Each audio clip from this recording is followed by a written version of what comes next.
Pourquoi la vulgarisation? Pourquoi le Petit musée de minéralogie? Pourquoi le club de minéralogie?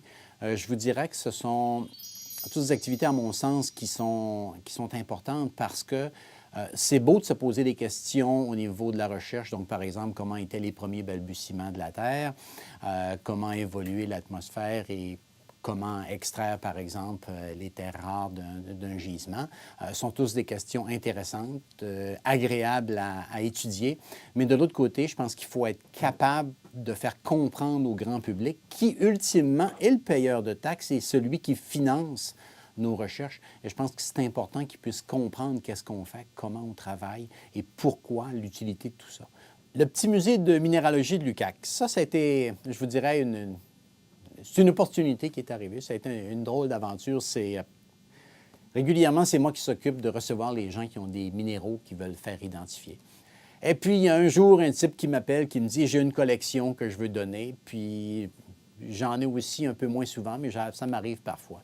C'est rarement spectaculaire. Et là, il y a ce type-là qui insistait et qui insistait. Fait qu'à un moment donné, j'ai dit « Je vais aller voir. » Et il y avait vraiment une collection exceptionnelle, le type, et il y en avait partout. Donc, c'est Mario Corneau de la Beauce.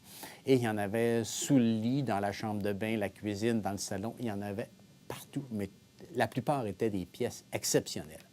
Donc, il a décidé de faire un don entier. Il y avait des conditions. Il fallait que ça soit sous forme de musée, ouvert 24 heures par jour. Donc, on a pu répondre à toutes ces conditions-là. Et c'est comme ça qu'on a fait le musée. Et puis, après quelques années que le petit musée était démarré, Mario Corneau, donc le donateur, revient nous voir et dit « On ferait-tu un livre avec ça? » Et c'est comme ça qu'on a démarré, si vous voulez, le bouquin qui gagne le prix aujourd'hui. Ce livre de minéralogie, donc le guide d'identification des minéraux que j'ai écrit avec l'aide de différents co-auteurs et un photographe, tout ça. Donc, il y a Julie Larouche, Pierre Hudon, il y a Laval Tremblay qui a été le photographe, un photographe extraordinaire pour les photos de minéraux.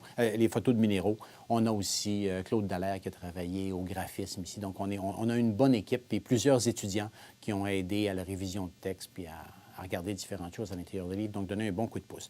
Mais l'idée de base était vraiment de créer un manuel pour aider monsieur, madame, tout le monde à identifier les minéraux. Fait qu'on a créé un guide qui est une clé en soi. Donc, le mode de fonctionnement est assez simple. Vous avez 2 décisions à prendre pour identifier un minéral à l'aide de notre guide.